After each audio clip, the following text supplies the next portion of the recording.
¿Cómo están ustedes? Muy buenos días. Hoy, 1 de mayo, así que felicidades y bendiciones para todos los trabajadores, para todos aquellos que están celebrando este día.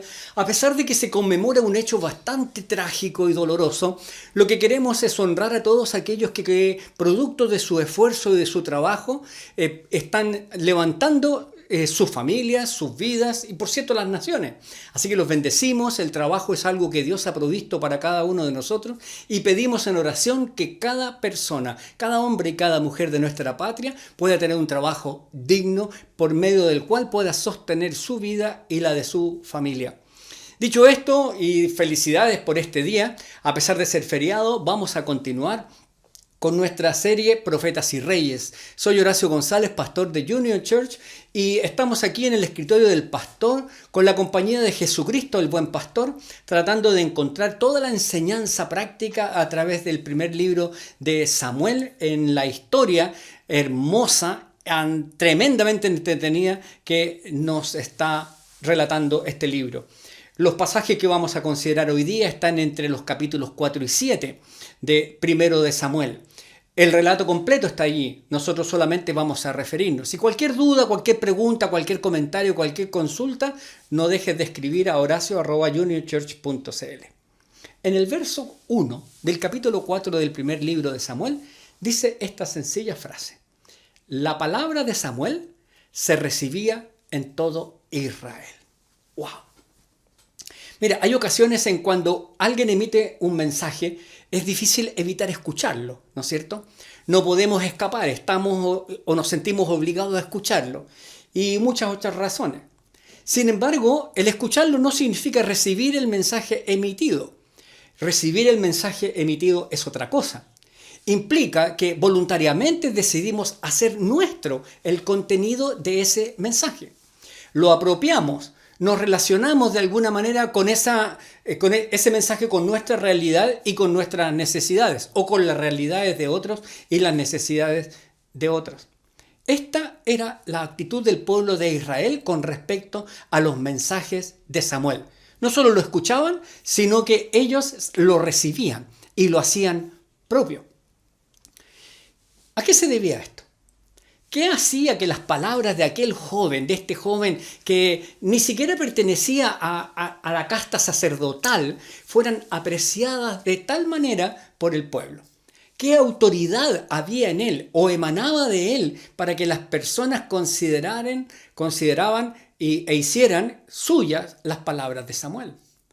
¿Cómo se debe experimentar el tener conciencia de que tus palabras, mis palabras, son escuchadas y son tenidas en cuenta por los demás? La respuesta de escuela dominical, la respuesta evidente de Union Kid sería: es fácil, porque Dios estaba con él, sin duda. ¿Y cómo lo sabía la gente? Lo único que se me ocurre es que en contraste con la actitud de Elí y sus hijos, la de Samuel era consistente, coherente, porque dudo que fuera perfecta. Pero había este contraste entre el sacerdote y los hijos del sacerdote, y este Samuel, que era el invitado de otro lado. Había una diferencia tremenda. Y la conducta de Samuel era consistente y coherente. Queridos y queridas, ¿quién recibe nuestras palabras? ¿Por qué lo hace o por qué no lo hacen? ¿Qué comunica más? ¿Mi vida o mis discursos? Esos son los puntos para reflexionar en este pasaje. O de otra manera, ¿de qué modo, según las Escrituras, podemos dar credibilidad a nuestras palabras? ¿Se reflejan nuestras palabras en nuestro modo de vivir? ¿O nuestro modo de vivir es coherente, es consistente con nuestras palabras?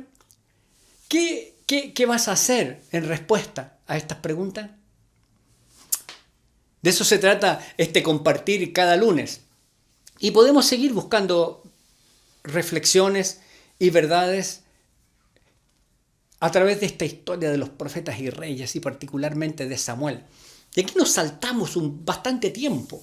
Vamos al capítulo 7:3 y dice: si queréis volver totalmente al Señor, retirad de entre vosotros a los dioses y diosas extranjeros entregados plenamente al Señor, adoradlo en exclusiva a Él. Leí 1 Samuel 7:3. El libro de Samuel aquí ya en el capítulo 7 da un salto más o menos de 20 años y nos presenta a un Samuel que ya es profeta y juez, ejerciendo cabalmente su ministerio en Israel. Y el primer discurso que tenemos registrado de él es una exhortación a dejar la idolatría y a volverse al Señor en exclusiva. Ya sabemos lo suficiente de Samuel para estar seguros de que él vivía lo que predicaba. Lo hemos visto en los capítulos anteriores y en el hito anterior. Pero la idolatría es el principal pecado denunciado en las Escrituras. Y entre los cristianos es el más difícil de identificar. El que con más facilidad y fuerza se mimetiza, se difumina y puede llegar a convertirse en invisible. Puedes pensar en esto. Nosotros no tenemos imágenes de Dios y nos sentimos orgullosos por ello. Y por tanto estamos a salvo de este grave pecado. Ese es un gran error. Un ídolo es cualquier cosa que ocupe el primer lugar en tu vida, no a nivel mental, sino práctico. Aquí tal vez, si somos honestos, vamos a comenzar a ver que puede ser que tengamos no un ídolo, sino varios en nuestra vida. Pero idolatría también es hacerse imágenes mentales del Señor. Por ejemplo, de hecho, esta forma de idolatría es más que dañina. Dios queda reducido a una mínima expresión. Dios queda reducido a nuestra teología. Dios queda reducido a nuestra conveniencia o a nuestro interés. Dios pierde todo su misterio. Dios pierde su sobrenaturalidad para convertirse en un Dios pequeño, en un Dios manipulable, al que le decimos o le dedicamos un poco de tiempo en nuestra vida. Le comentamos o lo contentamos con ciertas prácticas religiosas que creemos nos hacen presentables ante Él y nos liberan la conciencia de carga, de no seguir un discipulado o en discipulado al auténtico y verdadero Dios. ¿Es tu Dios un ídolo? ¿Es tu Dios un ídolo? ¿Qué te dice el Espíritu Santo sobre ello? 1 Samuel. Qué tremendo cuestionamiento nos hace pensar. Así que tomémonos un cafecito, hacemos una pausa con Peregrino, que nos acompaña cada lunes, y recordamos a cada uno de ustedes, a sus familias, a través de ustedes, a todos sus conocidos, la invitación a mantenerte conectado. Hay un espacio para seguir creciendo y ser discipulado en todas las edades. Hombres, jóvenes, mujeres, matrimonios, años dorados, leones, adolescentes, Union Kid y también manos en acción. Muy bien. 7:8, 1 Samuel 7:8 continúa y dice: no dejes de suplicar por nosotros al Señor nuestro Dios para que nos defienda de los filisteos. Mira, este pasaje está referido al pueblo de Israel que le pide algo a Samuel. Lo repito, no dejes de suplicar por nosotros al Señor nuestro Dios para que nos defienda de los filisteos. Los filisteos son unos personajes que aparecen siempre en la escritura del Antiguo Testamento porque eran los pueblos que combatían particularmente contra Israel. A Israel se encuentra en una situación en donde se reúne en una asamblea y los filisteos, como no podía ser de otra manera, se enteran de que ellos están reunidos ahí y deciden dar un escarmiento al pueblo de Israel, asustarlo, atacarlos, algo. Porque la oportunidad no podía ser más favorable para ellos. Estaban todos reunidos y no tenían un ejército. Hay que recordar que en esa época, en aquel momento, no existía un ejército regular. Cuando había un problema de necesidad de defenderse, los hombres en edad militar eran convocados y acudían armados con lo que podían. Y la mayoría de ellos iban armados con herramientas de labranza, porque eran agricultores. Entonces la noticia, cuando saben que los filisteos los van a atacar y ellos están todos reunidos y en un momento vulnerable, espanta a los que se reúnen allí, a los que están allí, y acuden al profeta, se dirigen a Samuel y le piden al Samuel que interceda por ellos. El resto, si lees el capítulo 7, muestras cómo Dios intervino. Lo vamos a dejar allí como tarea para la casa. Pero ante la necesidad del pueblo, ante la necesidad de esta petición, expresada en esta petición, Samuel hizo lo que podía hacer. ¿Y qué podía hacer? Orar. Él no podía enfrentarse militarmente a los enemigos de Israel. No tenía ni la experiencia ni la capacidad. Era totalmente imposible. Sin embargo, sí había algo que podía hacer. Y era orar por su gente. Y eso fue lo que hizo. Entonces aquí hay un principio que podemos aprender de Samuel. Y ese principio se llama la intercesión.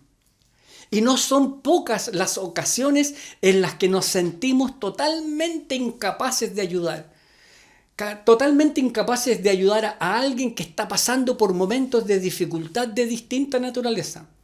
Sentimos que no hay nada que podemos hacer. Te lo digo como pastor. Hay oportunidades en que sentimos que no podemos hacer nada, que no podemos curar una enfermedad, que no podemos proveer un trabajo, tampoco podemos reducir sus problemas emocionales, etcétera, etcétera, etcétera. Entonces, este realismo nos lleva a dejar de hacer aquello que sí podemos hacer, que sí podemos llevar a cabo. Podemos acompañar. Podemos tener palabras de amor y podemos orar e interceder. El hecho de que no oremos por aquellas personas en necesidad muestra que confiamos poco en la intervención sobrenatural del Señor. Muestra que creemos que Él está limitado a lo que nuestra imaginación puede vislumbrar. Y allí está la trampa, porque tú puedes ser un intercesor y ser usado por esto del ADN, recuerdas que lo vimos, por esto del potencial, recuerdas que nos lo analizamos, del potencial de Cristo morando en ti, para poder ser efectivamente usado por el Señor, para extender el reino en favor de aquellos por los cuales intercedemos. Primera de Samuel continúa, lleno de riquezas este hermoso libro. En el 7:12 dice, Samuel colocó entonces una piedra en Mizpah y Sen, diciendo, hasta aquí nos ha ayudado el Señor. Por eso la llamó Ebenezer. Está en el mismo capítulo del verso anterior. Y es algo común en el Antiguo Testamento que nosotros vayamos viendo que se levantan recordatorios de la intervención del Señor en la vida de su pueblo o en tu vida. Aquí lo vemos para que Israel no olvidara que Dios lo libró de la amenaza filistea. ¿Se acuerdan que Samuel estaba orando por esa amenaza? Parece ser que los liberó. Pues léelo en el capítulo 7. Porque cuando levanta este monolito, cuando levanta este recordatorio Samuel, lo que está diciendo es para que no se olviden de que Dios los libró de la amenaza filistea. La finalidad del recordatorio, la finalidad de esta cosa que levantaron, era hacer memoria de las bendiciones del Señor en el pasado y de ese modo proveer esperanza y seguridad para las intervenciones futuras que Dios o de Dios en los nuevos retos que iban a tener en sus vidas o que vas a tener en la tuya, como individuos o como nación, cualquier cosa que tuvieran que enfrentar. Entonces nosotros los seguidores y las seguidoras de Jesús también necesitamos recordatorios en nuestra vida. Recordatorios que traigan a nuestra mente las intervenciones del Padre cuando nos protegió en momentos determinados. Los precisamos porque nuestra memoria tiene la tendencia de desvanecerse y consecuentemente cosas que en un momento tuvieron una intensidad muy grande se van perdiendo poco a poco, se desfiguran y fácilmente acabamos olvidándolas y atribuyéndolas a la casualidad o a la suerte. En esos momentos podemos volver la vista a nuestros recordatorios y volver a revivir las bondades de el Señor sobre nuestra familia, nuestra nación o nuestras vidas.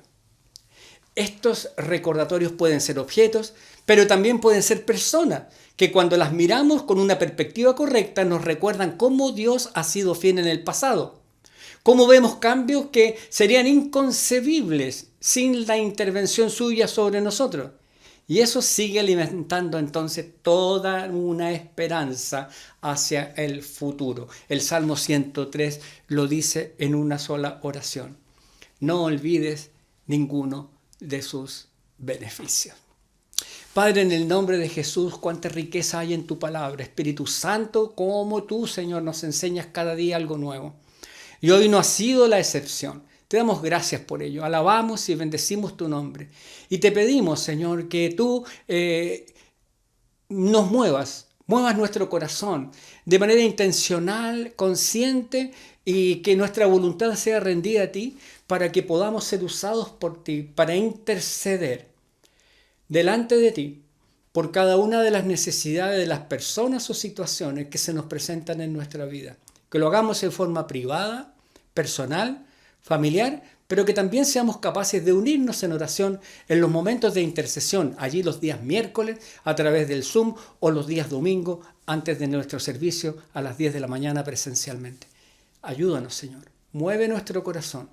Ayúdanos a levantar estos recordatorios de cuando tú has intervenido en nuestra vida, para que cuando nos encontremos frente a dificultades podamos tener esperanza de que tú puedes volver a actuar en favor nuestro. Lo pedimos en el nombre de Jesús. Amén y amén. ¡Wow! Ya estamos a 1 de mayo. Se nos fue mayo. Qué impresionante cómo se nos va el año.